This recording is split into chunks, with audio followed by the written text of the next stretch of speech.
welcome back to Toy Reviews with Guff. Guff here, and it's a new day, and that means it's a new review. Today's review will be on the Transformers Kingdom with the Cybertron Trilogy. Voyager class Dinobot. There goes everything there. Let's go ahead and start checking things off the checklist, starting with the packaging. That is Voyager class Dinobot comes in. On the front here, going to the side, we do have a very nice, very detailed picture of Dinobot's beast mode. The Velociraptor looking hungry as ever. And then when we scooch on up here, we do have a very menacing looking Dinobot that never smiles in the show. Even when he is happy, he still has that mug look on his face. Very detailed, very sharp teeth indeed, very red, menacing eyes, and his little spinning gun dingy right there. I don't know why they did not put his crystal sword in this hand, but other than that, a very nice detailed look at Dinobot. You do see the Nemesis in the background right there. And then when we go back down, you do notice that it does say Voyager class and 4 different languages. I believe it's 4, 1, 2, 3, 4. Oh, actually 5. I need to learn to count, huh? Ages 8 and up, it's by Hasbro. It is Transformers Generations Takara. And then it does say Dinobot right at the top there. And then it does say Dinobot, I guess, and Cybertronian. On the top here, we do have the Transformers for Cybertron Trilogy. I notice a lot of them do have this up on them. I haven't really quite figured out why. Each one has that on the top. It does say WFC K18. It does have the Predacon logo on the very top, even though he does become a Maximal afterwards. On the right side of the packaging, we do have Optimus Prime, Optimus Primal, Bumblebee, Cheetor, Rat Trap, Cybertron, RC, Eraser right there. And then we do have Rhinox right there, along with Dinobot himself right there. And then we do have Scorponok, Black Arachnia, the Nemesis, Unicron, Beast Wars, Megatron, and Galvatron. On the bottom here we do have words and so forth, pictures and all that, along with the barcode. And then on the back we do have both modes of Dinobot, and his beast mode and his robot mode. It does say Dinobot on the side here.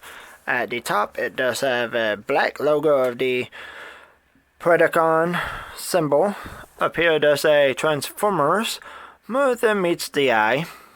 You do have a Velociraptor outline right there. And then it does take 28 steps to transform him from dinosaur to robot or robot to beast mode. With that being said, let's go ahead and get on to the rest of it, shall we? Like every other Transformer, he does come with his instructions. And we do have the sticker and card. Once again, I got another Dinobot with Dinobot. Imagine, huh? He is a Predacon. Like I said at the very beginning, he becomes a Predacon. Then he becomes a Maximal, looking very menacing. I got the same one with, I believe it was Black Arachnia. So, imagine that. Let's see if I can get another sticker and card with the next person I get, shall we? So, let's take a quick look at the detail. So, if you take a quick look, you do have the spinning sword staff thingy that in the picture shows like it's about to shoot. You do have the crystal sword here, the crystal saber that he carries around. There's quite a lot of detail in it, along with up in here, because it shows like each little tiny groove that's inside, as you can see. But let's take a quick look at Dinobot himself, shall we? Let's go ahead and remove that, and let's go ahead and grab this sword out of here and take a quick look. In the face, you do have the red menacing eyes like always, and he is never smiling like I said, so that's why he has a grumpy look, I guess you can say. On his head we do have like this light orange brown color throughout the mold, and this one looks more like a metallic look of it. You do have that dark blue like Dinobot's supposed to have along in the chest cavity, like in the ribs. You have the same shade of blue right there, and then you do have the same orange brown right there. You do have this brown going throughout the entire mold, as you can see. And then you do have this light brown right here. Give me one sec here. Okay, there we go. And then you do have like this little tiny gold right here. And then that little light brown right here for the chest of the beast mode. So with the head, you do have the 360 spin. Look down a little bit, look up, look to the side up. Like, hey, who's flying? Okay, there we go. And then you do have the full 360 spin of the arms at the shoulders. You can have them go all the way up as if somebody like Black Arachnia comes through and says, hey, hands up. Okay. So with that, you do have the whole stick up your arms deal. The bicep area is on for 360 as well. It is on a mushroom head right there, as you can see. There we go. At the elbow, you do have the 90-degree bend. You can do like how I am and be double jointed in the elbow as well. And then the wrist is on a 360 as well. And then you do have this motion going forward and backwards with the hand. And then you can open and close his hands as well. So there goes that. And then with the legs, you can only go that far back with the leg, that forward with the leg at the thigh. You can do the 90-degree bend with the knee. You can make him be double jointed or break his leg at that angle. And then with the feet, you do have that much.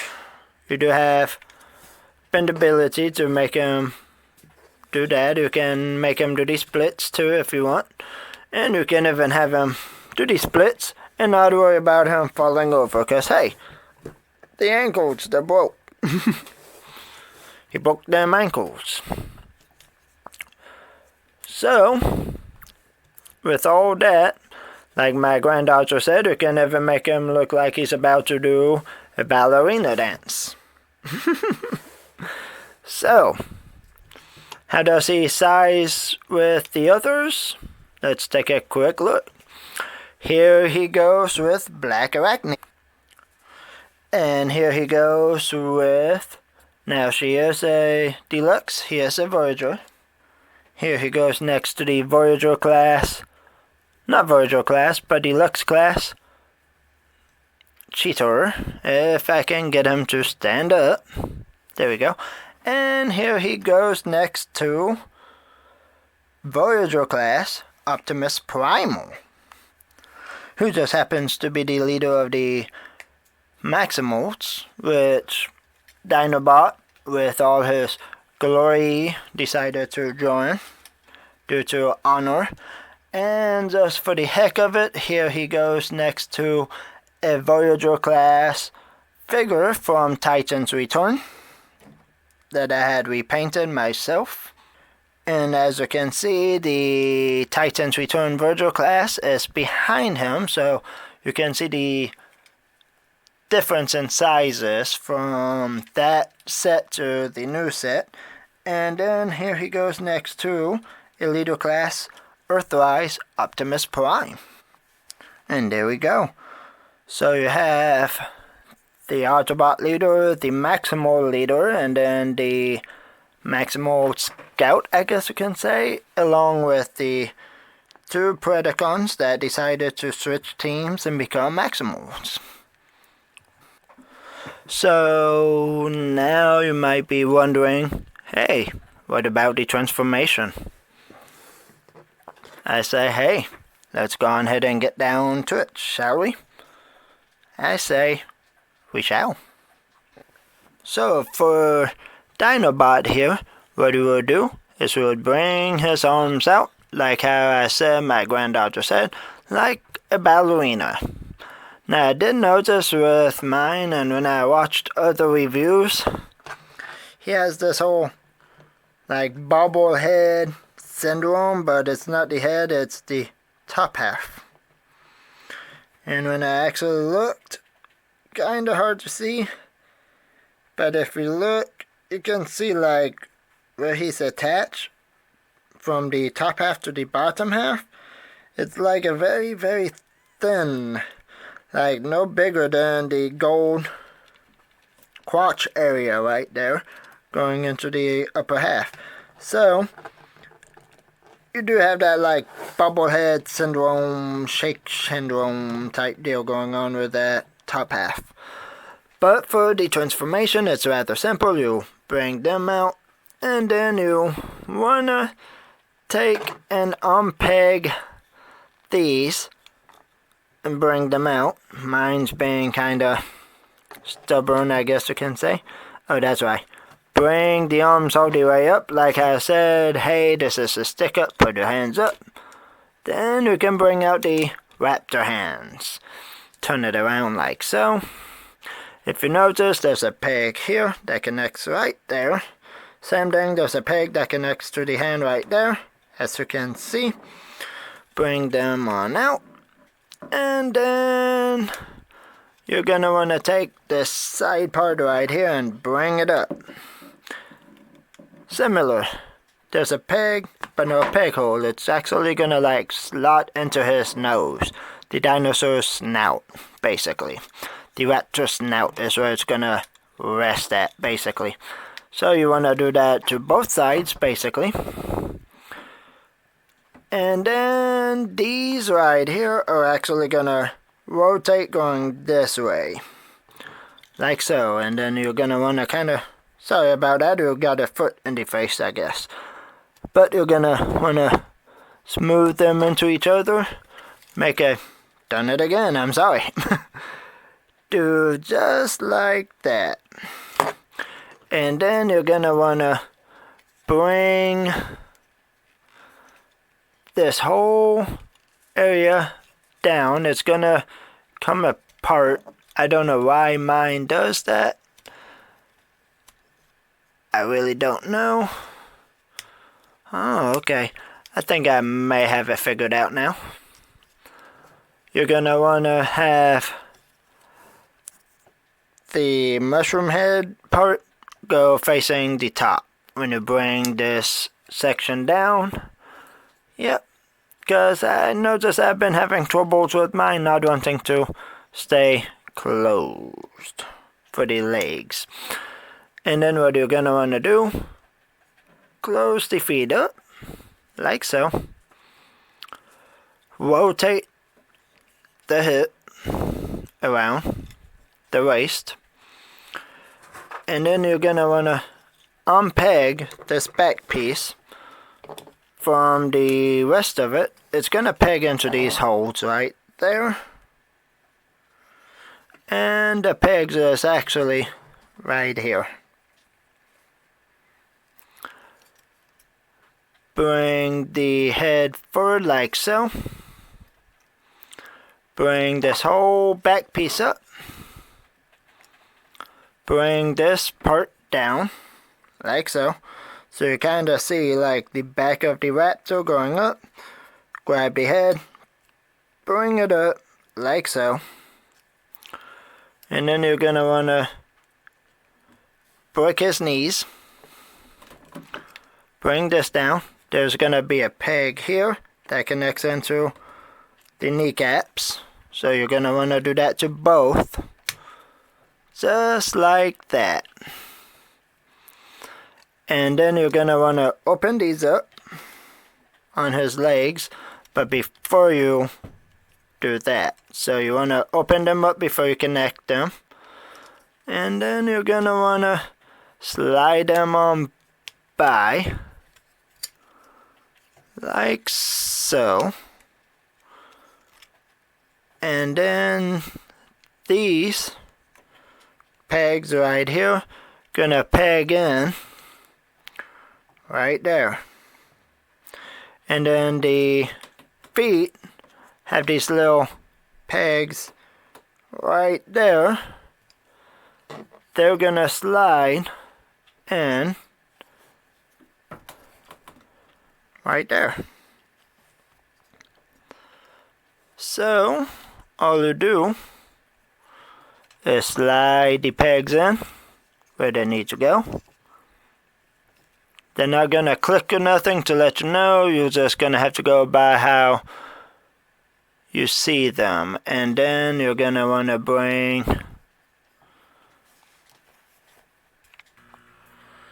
so when we do that, we bring this back part of his tail. There's a hole right there that this peg connects to. So you just snap it in, which should allow you to straighten up. I'm gonna unpeg these real quick from where they was, so that way I can just slide these, like how I said, right into them grooves, into them slots, if I can. Because even though it's a really good representation of Dinobot, they made it a pain to line up all these peg holes. And if you're not careful, you can end up breaking these peg holes from stressing them, trying to get them to connect up in there. But I do have them in there. I have them ones and the kneecaps all pegged in. So all that is left to do is just bring the legs down. The beast mode thighs, bring this down, turn the feet around. So all you're doing, like as shown, bring the thigh down. This one's already rotated. Straighten up the feet. Stand him up. Bring the arms forward, like so. Bring the hands out. Now for the last part, his tail. If you look, it is open-ended right there, and you have a little tiny light groove down there. Same thing with this. You do have that little tiny slot right there to go right on in there. You close that whole part up. There goes the tail. He does have a pinkish purple tip. Kinda wish they could have like smoothed that out and just finished up the tail. But hey, you get what you pay for. Now if you notice, on the tail part, there's a little groove at the bottom of the hexagon.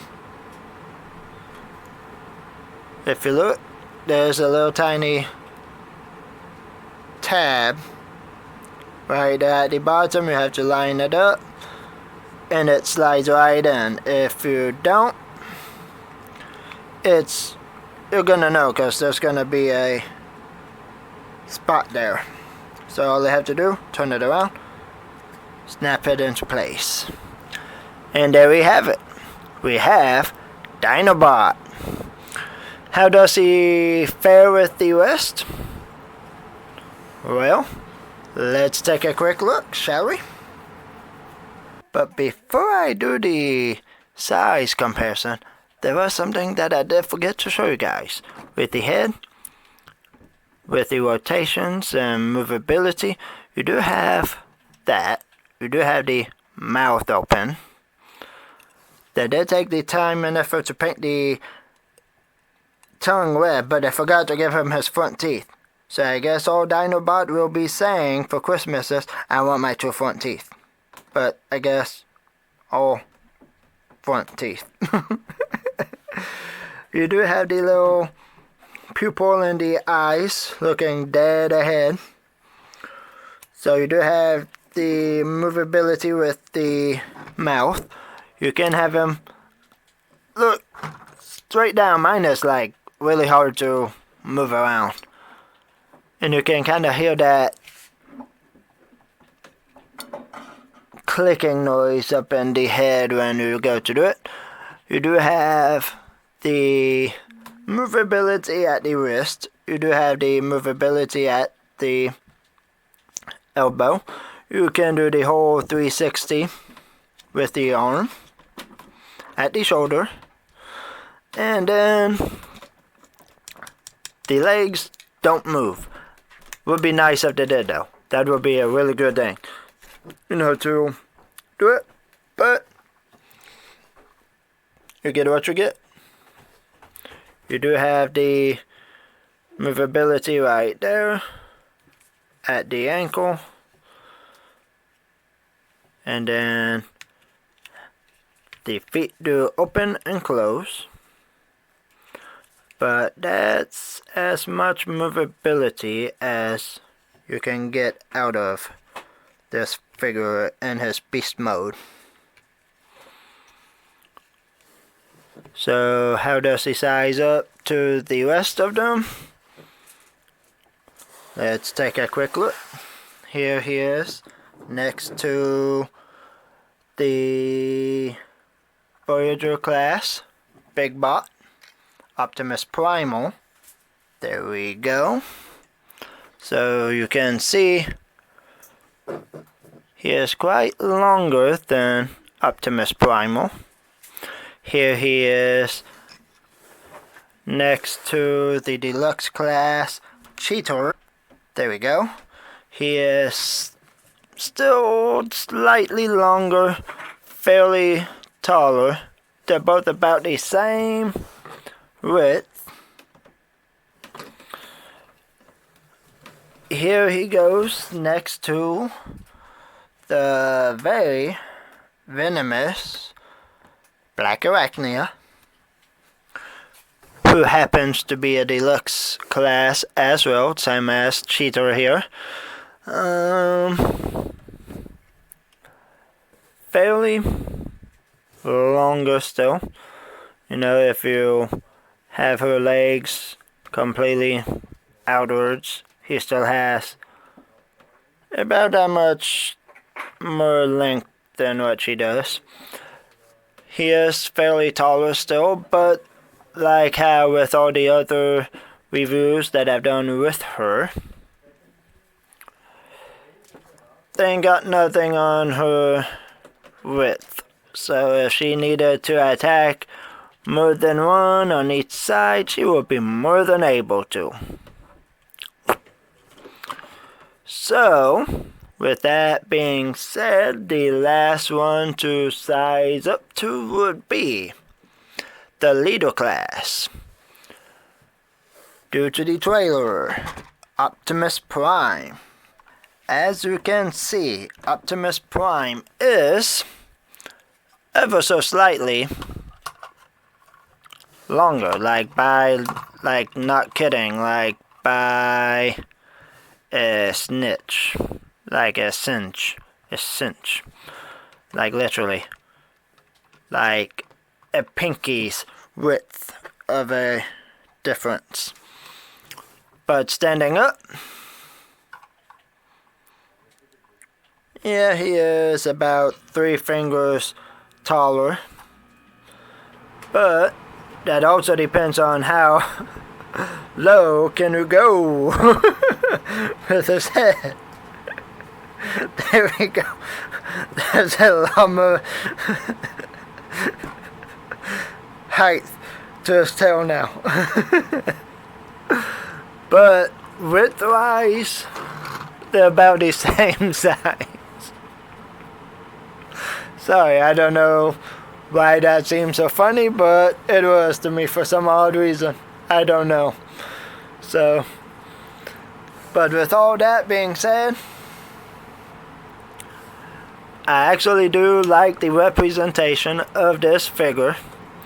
There's a lot of kibble though, like right here and here, you know, and like in the show, I think this was still blue in the show. I forget if it was or not. And I should have just like finished off the tail to make it like all brown and made this crystal sword a little bit thinner to make it be covered up. I don't know. But, you know, here's a Voyager class. I mean, if you can catch these guys when they go on like sales for like buy one, get one half off, or you know, hey, 20% off, you know, toys or whatever. You know, trying to find a good buy for one of your kids, you know, like who's, you know, between like basically 8 to 13, 14. Go for it. With the money. They're not made cheap. A lot of detail, especially in the Kingdom. And, you know, Siege. The Earthrise did have detail, like right here, you know, very much good detail. But like when you go into like the Kingdom series, I mean, look at that detail. On Optimus Primal, you have all that detail on Dinobot. Like they even went through and painted the teeth. Like they didn't need to paint the teeth, but they did. They put that eye pupil right there. They should have painted the nails though, but if you look at the artwork, it's still brown. So even these nails down here, like a lot of detail. He's not as bulky as the originals. The Dinobot Transmetal 2, that was an awesome figure back in the day. I would love to see how, I mean, I had it, I don't know whatever happened to it. I think I left it when I moved. But I would love to see how he would scale next to the Dinobot 2 Transmetal. But with that being said, don't let a raptor chase after you when you're trying to have a good morning, or a good afternoon, or a good night when you go to lay down. With that being said, have a very blessed and prime day. Bye.